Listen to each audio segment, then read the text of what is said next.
There's something very, very unusual in this week's Parsha.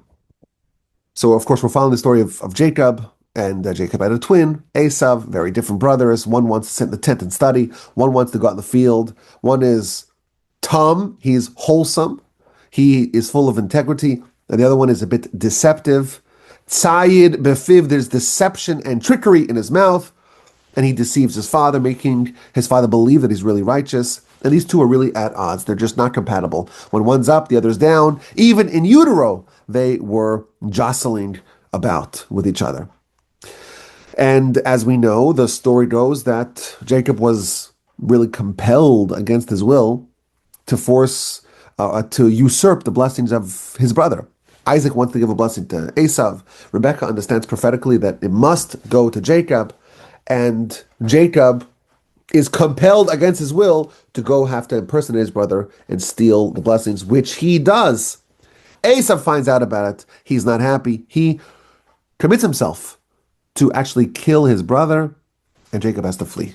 And he flees to the house of Laban, and he spends 20 years there. And after 20 years with Laban, he emerges unscathed. He has 4 wives and 12 children, 11 sons, and 1 daughter, Dinah. And he's going back.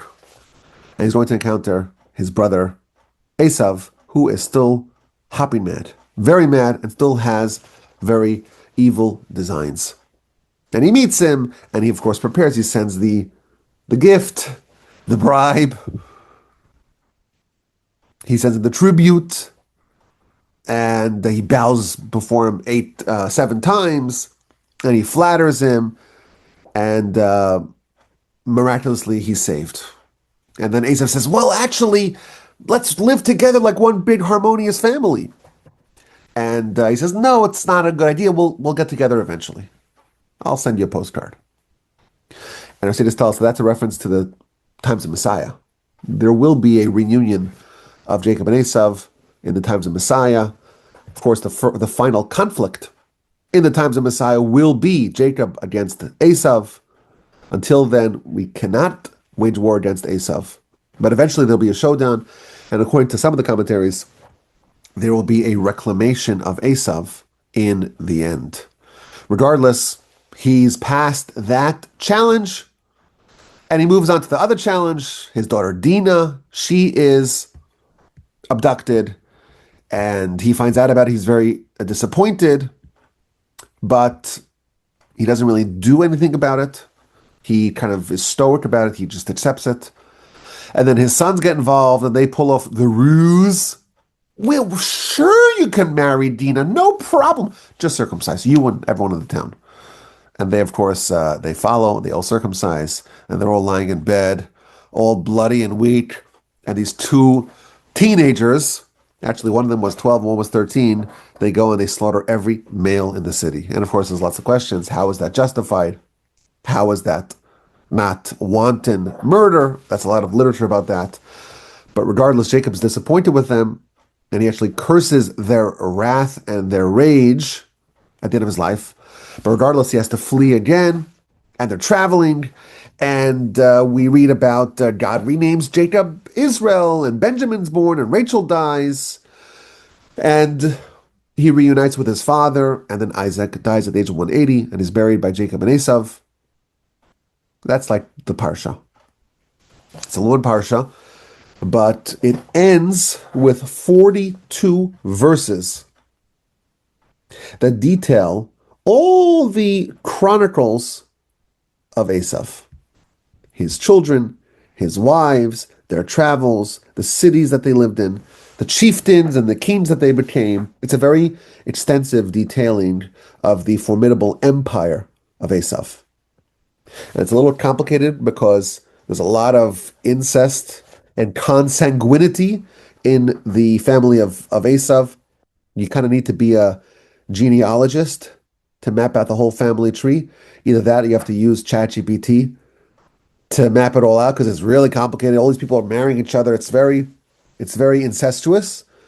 But that's really the end of the story of Esav. You know, we have Parshas told us he's born and they're jostling and they're fighting and there's the sale of the birthright and so on. but we don't really hear from him after this point. This is like the wrapping up of his story. The rest of the Torah is going to focus on Jacob and his family. Jacob, also renamed Israel, and his nation that he founded. And Rashi tells us that there's a desire to kind of wrap up one part of the story very, very, very quickly so you can focus on the next part of the story. This is what we see a pattern throughout the whole book of Genesis. We have a story of Adam, and then run, just through generations, through hundreds of years, all the way to your Avot Noah. You tell the story of Noah and the details, and because that's like this is an important milestone of the story, and then run all the way till we reach the generation of Abraham. And then once you meet Abraham, we hear his story in detail. Like we don't know, we just know like names and ages and so on of all the people between Noah and Abraham. Why? Because the Torah's focus is not on that. It's important to have a certain sense of placement and a sense of closure, so we do very quickly run through it, but it's not expanded upon, it's not elaborated upon. Similarly, here we have this enormous empire of Esav, all his sons and the cities that they lived in and so on, the wars that they waged, the displacement of other nations that they succeeded to pull off. But then it's over. Then it's over. And Rashi tells us it's almost like if you're sifting, you're sifting. There's a diamond in the rough, a diamond in the sand. So you want the diamond. There's lots of rocks, little pebbles and all this useless stuff. There's one diamond. So you're sifting quickly to get through to find the diamond. Similarly, we have Jacob, we have Esav, we have all the family of Esav. Just very quickly want to get through it so that we can clear away all the other things and focus on the diamond, focused on Jacob. Sift through everything else until you are left with just the gem. Now, most people, even those who know the Torah really well, they can't really delineate the whole family of Esav. Family, it's like it's the end of the parsha. I always have this little game I like to play. How does this parsha end? How does it end? What happens? What happens next? What happens next? What happens next? Everyone just forgets about it. It's a whole chapter in Genesis, chapter 36, and they don't remember it, and they don't remember any of the names and the storylines. It's like at the end of the parsha, and it's a long parsha until you arrive at that, and everyone kind of forgets about this whole section. Now you open up the Kabbalistic literature, and they always find allusions and allegories in the most unusual places. So the Zohar gives extensive treatment, and it's very, very lofty. All sorts of secrets are hidden in the story and the chronicles of Esav. And I always say it's not a bad place to hide it. You want to hide something, all you do is, there's this joke, you want to hide something on the internet, put it on the second page of Google, because no one goes past the first page. You have 1,000 pages of a Google search, everyone looks at the first page and that's it. You put on the second page, it's hidden, might as well not exist. Similarly, people, I'm saying not to compare anything to the Torah, but it's very hard for people to know they don't know much about this part of the Torah. But if you look at it very carefully, you find something very unusual. In chapter 36, it starts off with the chronicles of Esav. And it identifies him in a very unusual way. It tells us that Esav is Edom. One of the names of Esav is Edom. What does Edom mean? Well, Edom is the name of a nation. And Edom is kind of the nickname of Esav. It starts off, these are the chronicles of Esav. Well, Esav is Jacob's brother. Who Edom? He is Edom. So that's just an interesting note that it identifies him with that title. That he is Edom. If you read chapter 36, you will discover that it repeats this motif again and again and again and again. So, for example, in verse 8, it says that Esav, he settled in Mount Seir. Vayeshev Esav settled Behar Seir, in Mount Seir. That's where he lived. And then the verse ends, Esav, hu Edom. Esav is Edom. So the exact identification that we had in verse 1, Esav hu Edom, is repeated in verse 8. Esav hu Edom. And that's a very unusual thing, because we know that. It's only 7 verses ago. And then verse 9, the very next verse, Ve'ela tolos Esav. These are the chronicles of Esav, Avi Edom, the father of Edom. Bihar Seir, on Mount Seir. So there's like a certain repetition of this motif. Esav is Edom. Verse 19, Ela b'nei Esav. These are the sons of Esav. Ve'ela alufim, and these are their chieftains. Who Edom? He is Edom. Again, this idea that we know, Esav is Edom, it says it again and again and again and again. At the very end of the whole delineation of the family, the last words, it talks about the different chieftains that he spawned. Who Esav? He is Esav, Avi Edom, the father of Edom. And it's an interesting question. You read it and you notice that it's very, very strange to be told this thing again and again and again and again. We know Esav is Edom. That's his name. That's his title. That's his moniker. We got it. Tell me once, that's enough. Why is it repeated again and again and again and again? Now, if you ask most people, why is Esav called Edom? A lot of people make a mistake. The first thing we're told about Esav is that he's Admoni. Admoni means he's ruddy. He's reddish. The word Edom means red. So some people say, well, Edom is the name of Esav because he's red. Edom means red. Esav is red. That's why he's called red. But that's not the reason why he's called Edom. The Torah tells us Jacob was making a stew, a red lentil stew, and Esav, he arrived from the field and he was tired. And he says, feed me like you feed a camel. Pour it down my throat from this red, red, red stuff. Haliteni na min ha'adom hazeh. Pour it down my throat, this red, red, red stuff. Says the Torah, Al Kain, therefore, Kara Shmo Edom. He is called Edom.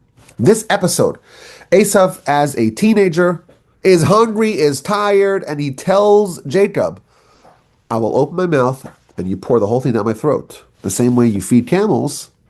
That's why he's called Edom. Now, why is this a fitting name for Esav?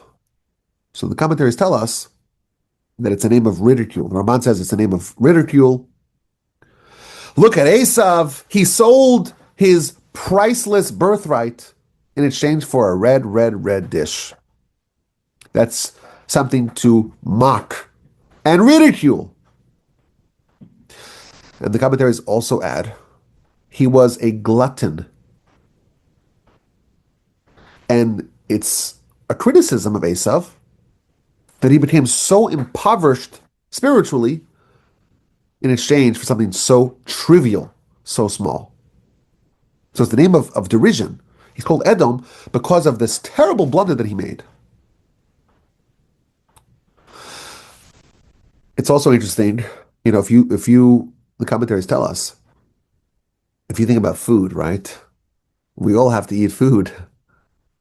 And sometimes some people even like food. They enjoy it. Not just because they need to eat it, but because it's tasty. I'm a foodie. That's who I am. And some people like food because it's healthy.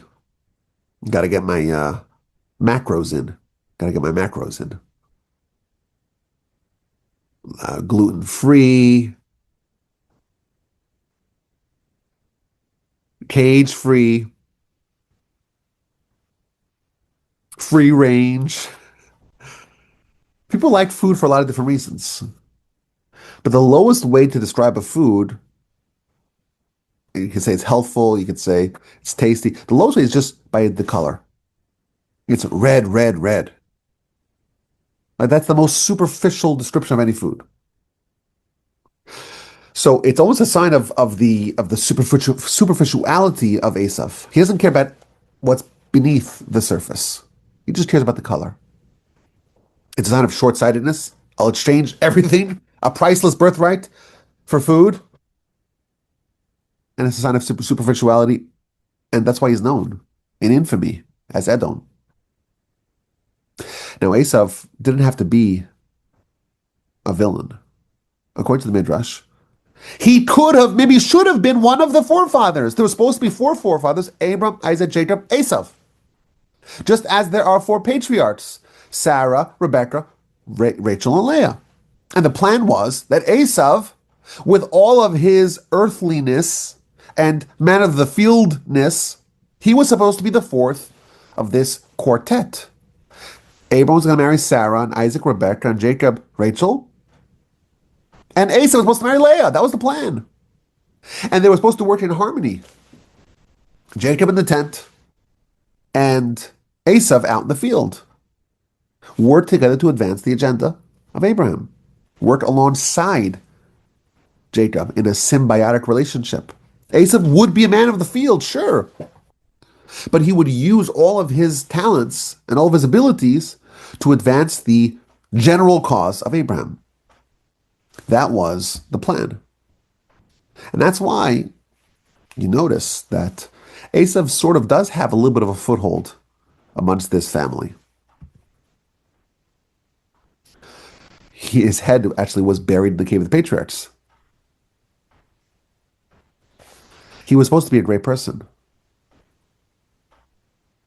but he became small. He became diminished. And why did he become diminished? Because of this episode, the Midrash says. He sold his birthright. He made this decision, this very poor, short-sighted decision to distance himself from greatness in exchange for something very, very trivial. Now, when did this happen? According to our math, it happened when Jacob and Esau twins, they were 15. That's the day that Abraham died. Abraham was 175 when he died, and he was 160 when they were born. So Jacob and Esau are born when Abraham was 160. He dies at 175, they're 15. Esau, when he was 15, made a very poor decision. But Esau lived a very long life. He was 147 when he passed, because he died at the same age as Jacob did. You remember when they were trying to bury Jacob, Esau was stopping them, and he was decapitated by Hushim, son of Dan. What happened with Esau since he was 15? The next 132 years of his life. That's what we read in chapter 36. He built a family, a dynasty. And when it starts off, it introduces him as Edom. And you read about his storyline. And you read about all the children he had and the lands he conquered and the chieftains that he spawned and the wealth that he accumulated. And in every stage of Esav's greatness, it reiterates, he's Edom. He's still labeled as Edom. You read about his family. He had wives. He had children. He had possessions. He had an empire. And he moved from Canaan to Mount Seir. And it says, Esav is Edom. When someone has children, they have a family, they have wealth, that's an opportunity to change. You don't have to be the same person you were when you were a teenager. You could change. You could expand your perception of self. You don't have to be the same small person that you were. Torah's telling us, Esav started off as Edom. He was 15, he became Edom. He got married, 3 wives, many, many children, lots of wealth. Did he change? Did he take the opportunity to reinvent himself? He is still Edom. He had sons and grandsons and great-grandsons. And they each formed empires, dynasties. Each were chieftains. Each were powerful leaders. And again, the verse tells us these are the sons of Esav. These are the chieftains of Esav. He is Edom. It continues by telling us that there were different dynasties in the area, different kings in the area.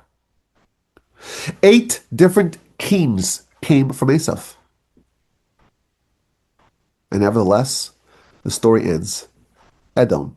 He is still Edom. Esav was afforded many opportunities to change, to reinvent himself, to transition and transform himself from being small and petty and superficial into becoming great, into fulfilling his destiny. He got married. That's a big change. He became a father. That's a big change. He accumulated wealth. That's an enormous change. He moved, he relocated from Canaan to Mount Seir. He spawned dynasties and chieftains, powerful, influential people. Kings emerged from him. But the same foolish boy who was mesmerized by red soup remained. He is Edom. His accomplishments did not shake his pettiness. He remained small. And therefore the Torah, after every stage of Esav's progressions, developments, every development that could have, that should have been a catalyst for Esav to free himself from that label of smallness of Edom, the Torah repeats, he didn't take the opportunity. He remained Edom. The Torah hints and the Talmud explains that when a person gets married, all of their sins are forgiven. And the source of that, what's the source of this idea, is Esav himself. Esav himself, his wife is called Basmas, but in one place she's called Machlas. Those are different words, Basmas and Machlas. The word Machlas means Machal, means to forgive. Esav, he got married, he was forgiven for all of his sins. All of his sins were washed away. Every one of them.